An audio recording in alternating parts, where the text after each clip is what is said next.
Making soda is way simpler than you think it is, and today we're going to talk about orange soda, and we're talking Crush and Fanta as our example. And this is an old classic recipe from the soda fountain. It goes back to the 1800s. It's literally 4 ingredients plus some simple syrup plus some soda and maybe a little acid to give it some tartness, and that's basically it. But to actually make the essence and the syrup is super simple. So let me show you how to do it. I'm Darcy O'Neill. This is Art of Drink, and basically orange soda is orange oil, like sweet orange oil, some alcohol and distilled water, and a little glycerin. And literally that is how you make the flavor, basically this essence, to make this soda. And though these may have changed over time, the Fanta and the Crush, you know, they've evolved over the last 120 years. My honest opinion is that this recipe doesn't taste much different than this. And in fact, we can make this recipe, the one we're going to do today, better than this. And there's a couple reasons.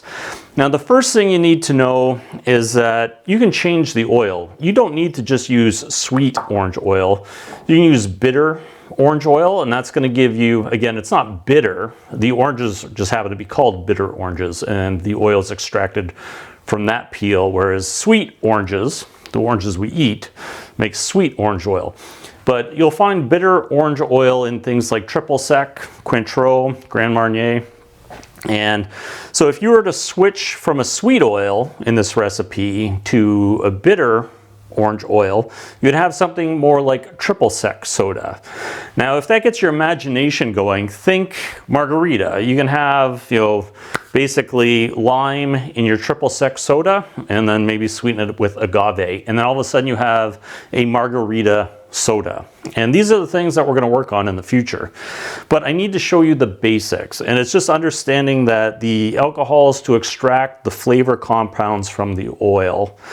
And the problem is that orange oil, lemon oil, most of the citrus oils have a ton of terpenes in them. And if you don't know what a terpene is, it's basically a flavor compound. However, they are not soluble in water. They're basically like oil. They'll always separate out from water.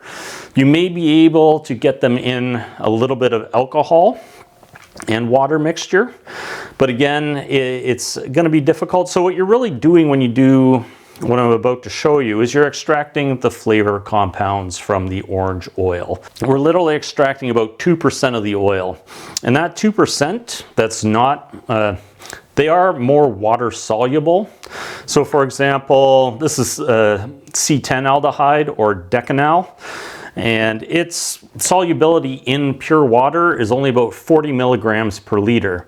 But if you watched the previous video on how to make our flavor compound, you'll realize that 40 milligrams per liter, or 40 parts per million, is about what flavors, you know, hang out at. That's the natural concentration. Now, octanal, or C8 aldehyde, is more soluble in water, and it comes in at about 400 milligrams per liter.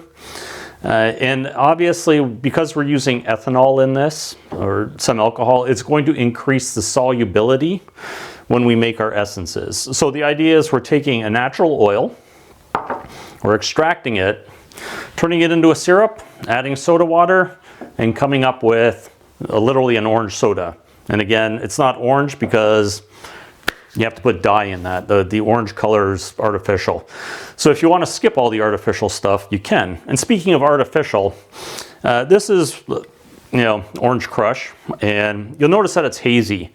And part of that is that they used to use brominated vegetable oil. You may have heard of that term. And that was actually to help keep the oils in solution. Again, terpenes are hard to keep in solution. They used brominated vegetable oil. And what happened was that when they showed people this product, they thought it was more natural because it's cloudy. And orange juice and lemon juice naturally are cloudy. And in the UK, squashes came about under the same thing. They used to make a soda and add a small amount of natural lemon juice or orange juice and the pulp to give these sodas this appearance that they were natural, even though they're probably 95%, you know, other things. And again, these are 100% natural. You know, These are cold pressed. So they just take the orange peels, cold press them, extract the oil. There's nothing artificial about any of this. This is all just 100% natural soda. It only gets unnatural when you start adding additives for long-term storage stability. And that's what brominated vegetable oil was. So if you made a soda and you didn't add that, your syrup or your actual soda bottle would get a ring of oil around it because the oil would separate. And that was the problem. People wouldn't buy it because it looked like it was separated. So brominated vegetable oil was the thing that helped keep it in solution. They've changed that. A lot of countries are starting to get rid of brominated vegetable oil and use separate things. Now, the other advantage to making it yourself, other than making it all natural, is that the pH of most of these sodas are 3.0 and above. There is a stability issue with the flavors. It happens more in lemon lime sodas. For example, in lemon oil, it has a high concentration of citral. That will break down in acidic conditions, causing an off flavor. So orange is a little more resistant, but we're gonna talk more about lemon and lime in the next video. But what happens is the pH of these is around 3. And we'll take my trusty pH meter here and we'll check it out. And we'll find that it is probably around 3. Yeah, so we are reading basically 3.0 and working down. It's probably going to level out at 3.0, somewhere around there. Maybe just slightly below. It's the lowest pH they can do when they have to store these products on a shelf for a long period of time.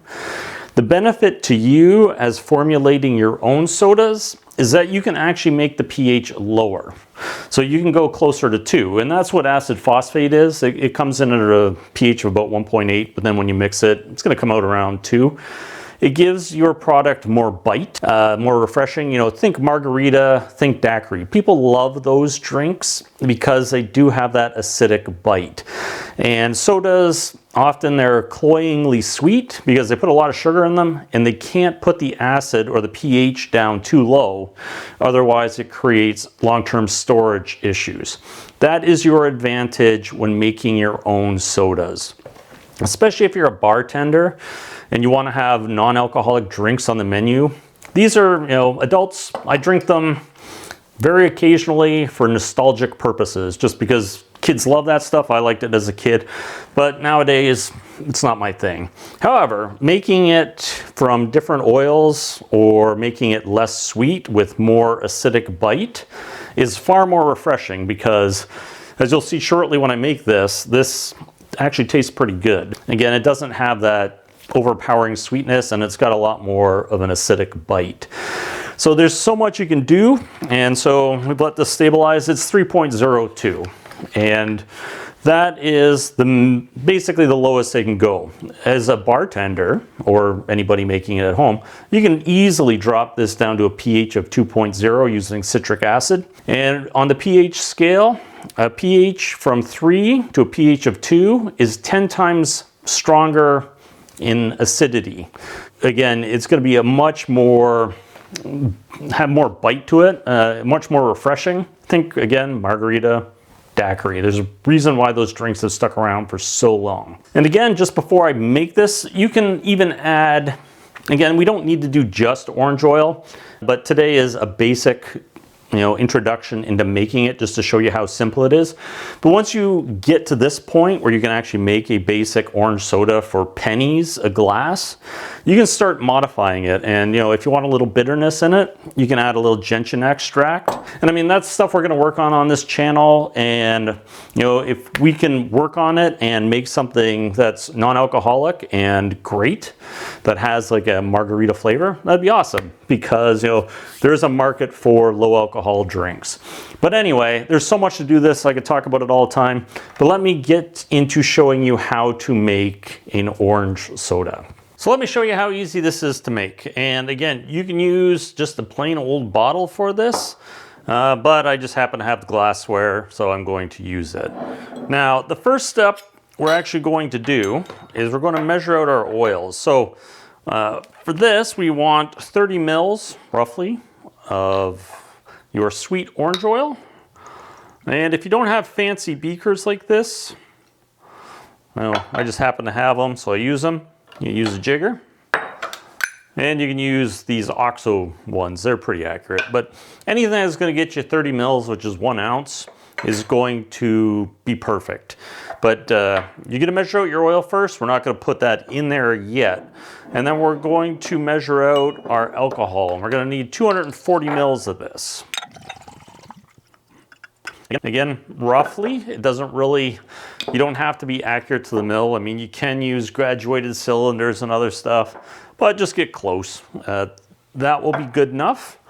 And then we're gonna add a little bit of glycerin. Now this is just gonna help stability. Just measure out 20 mils there.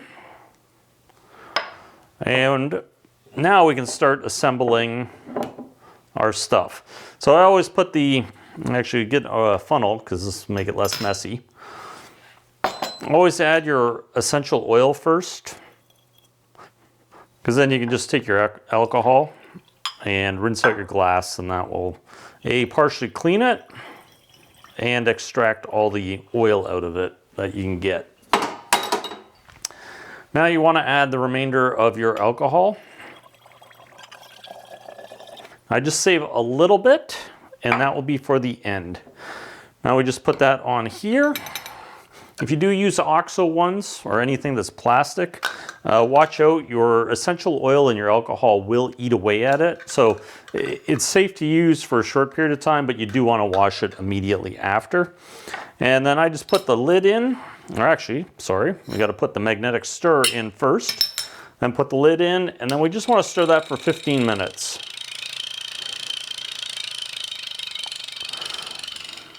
And you do want it a little bit vortexing, that way you're getting all the oil and the alcohol mixed together. Now it looks pretty uniform and it does go together quite well at this stage, but the moment we add water, it's going to go hazy. And that is fine, because what we're going to do is we're going to separate it at the end. But what this step does is that it's trying to get all of these partially soluble aldehydes and other flavor compounds that will go into alcohol and water extracted. So we're going to give this 15 minutes. If you don't have a stirring plate, what you're going to do is you're just going to do the same thing and you're going to shake this. Give it a shake for 30 seconds, set it down, go do something, come back, shake it, and you're going to just keep repeating the shaking for a few, like 3 or 4 times over a 15-minute period, and that will get you a decent extract if you're just using the bottle method. So now at the 15-minute mark, we're just going to add our glycerin. And you just want to slowly drizzle that in.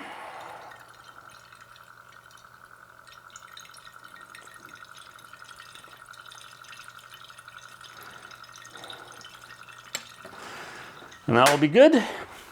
And again, lid back on. Again, you don't really need a lid, just does keep some of the aroma compounds. If you're doing that with the bottle method, simply add all of your thing and shake it until it clears up. And again, let this sit for, if you're just using plain sweet orange oil, just let it sit for 15 minutes. You can do a little less, but the idea is that you just want to make sure you extract and get all of those soluble compounds into the solution. So now that we've let this stir for 30 minutes or less, we're going to add the water. And it does recommend adding warm water. This is just kind of body temperature water. You can heat it up. You don't want to put boiling water or anything in there. There's too much alcohol. But again, you want to get it, I'm going to add 200 mils at this point. Generally it calls for equal quantities, but getting it into a single pint bottle, you're going to add a little less water. And the benefit of adding a little less water is that you're going to get better stability in this.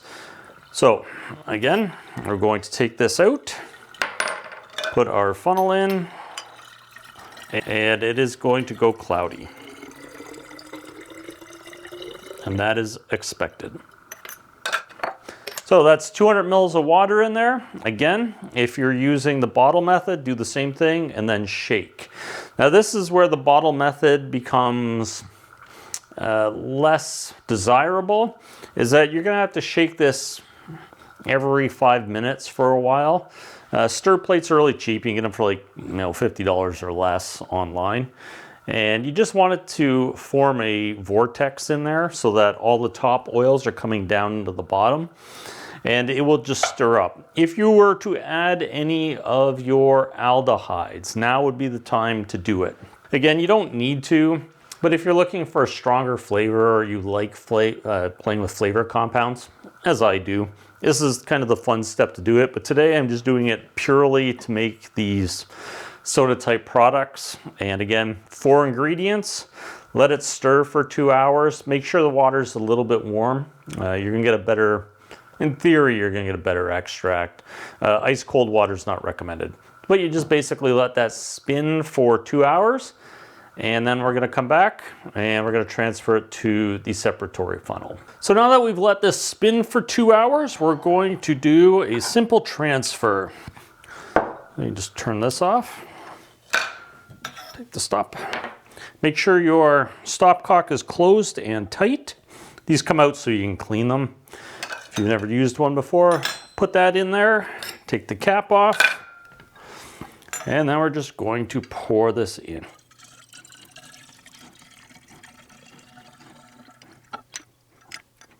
So we put that on there, and then we're just gonna let it sit overnight. This tapered form is going to allow the oil to form a layer on top, and then as we drain out the bottom, we'll be able to stop it and stop the oil from coming out, capturing the water-soluble and alcohol-soluble flavor compounds. Now for cleaning this up, I do recommend using a little isopropyl alcohol. It's probably going to be your best bet to get the oil out, and it's cheaper than using ethanol. So we'll let this sit for 24 hours and we'll talk then. So now that we've let this sit overnight, it's roughly 24 hours, maybe a little less, you'll see that it's still hazy. That's the flavor oils that you're basically trapping in that water alcohol mixture. And if you let it, it will go clear eventually, but what's gonna happen is the oils are all gonna float up, even the ones that are partially soluble in water. They will float because they do prefer to be in this oil layer, and they will slowly, so the longer you let this sit, the more the oil's going to come out into this top layer. And because we're not canning this product, I mean, you can, but if you're just making the syrup to use at home or in a bar, having a little extra terpenes in this is going to add to the flavor. So you want to capture it while it is slightly hazy. Again, most of these orange sodas are hazy. So that's just one of the crush products that these perfectly clear, you can make perfectly clear, but you're gonna lose some of your flavor. It's really simple. You just basically take your bottle, put it in here, and we're going to open the stopcock and drain out. I'm gonna take the lid off, it'll go a little smoother. And then we're just gonna drain this out until we get to this oil layer, and we're going to get it down to the bottom.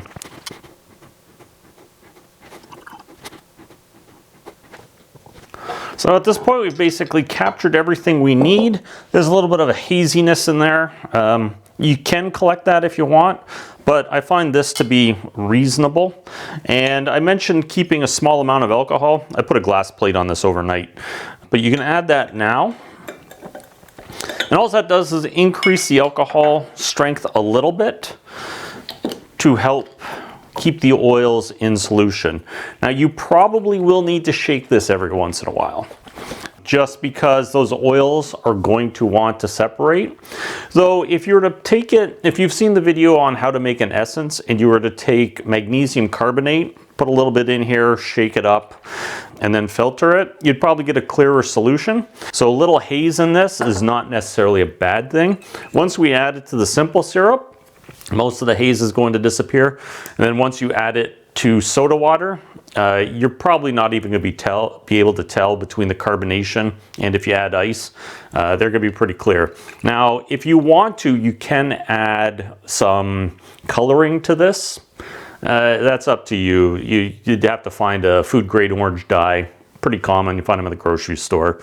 But I'm kind of skipping the dyes. I don't think they're necessary. I think, you know, this perception of flavor without a color indicator can be quite interesting. So that is our orange extract. And now we're going to make a syrup and put it into a soda. So now that you have your orange essence, it's really simple to make a syrup. Basically, this is a 500 ml bottle, so I don't need a liter of syrup at this point in time. But I'm going to put about 8 to 9 mils of essence into this bottle. It equates to roughly 1 ounce in 2 liters of syrup. And the idea is that in the old days, they'd put 1 ounce in a gallon of syrup, so almost 4 liters.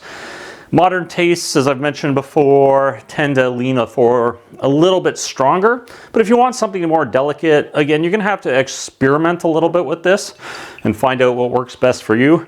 But once you get the essence, the orange essence, into your syrup, just give it a shake. It's always going to be slightly hazy unless you filter this through magnesium carbonate. You can, but again, I find once we get this into the drink, it doesn't make a difference. And again, talking about the old orange sodas, they were hazy as well, and that was intentional. So a little haze. Again, if you want to add some dye to this to make it orange, it will help people identify it as orange, but sometimes just telling people it's orange works. So now that you've got your syrup done, it's really simple to make a soda. You just need your 8-ounce glass. You'll put your acid in it, whether you're using citric acid, phosphoric acid, malic acid, but just put a few drops in the bottom of the glass. And then you take your carbonated water and you fill the glass up to about 7 ounces. And then you take a jigger and you're going to add 25 mils to 30 mils or 1 ounce into the glass. And we're just going to serve it solid, which means you do not need to mix it up. And it will rarely ever foam over if you do it properly. But there you have your soda, or your orange soda. And it tastes actually very much like this. Though not as sweet in the acidity, because as we mentioned in the beginning, the acid phosphate's a much lower pH than something like the citric acid they put in here. It dries up the flavor, it gives it a little more sparkle, and again, people do like acidic drinks. Again, margaritas and daiquiris are the example, and lime juice has a much lower pH. And you can adjust it at this point, which gives you the advantage over the big companies. And so I would drink this. It is more delicate than this, obviously, but it's mostly because of the sugar and the acidity in it, not necessarily the orange aroma, because that comes through pretty clearly. And again, you can change up the orange. You use bitter orange to have more of a triple sec soda, blood orange, you know, clementine, mandarin, whatever you want. But you're going to end up with a unique soda, more delicate, more interesting, a way better mixer for cocktails. This is just a beginning step. If you want some bitterness in it, you can add gentian extract or any other, you can just add dashes of bitters to this if you choose. But eventually you can work your way towards a crodino where you have kind of the orange background and other assorted flavors. But this is the first step, so give it a shot. I think you'll be pleasantly surprised with your results, considering this requires 4 ingredients and can make you upwards of 30 plus liters of soda syrup and, you know, 500 liters or somewhere around there of actual soda. And it's literally pennies a glass. So if you feel like making soda, this is the way to do it. So cheers, I'll see you next time.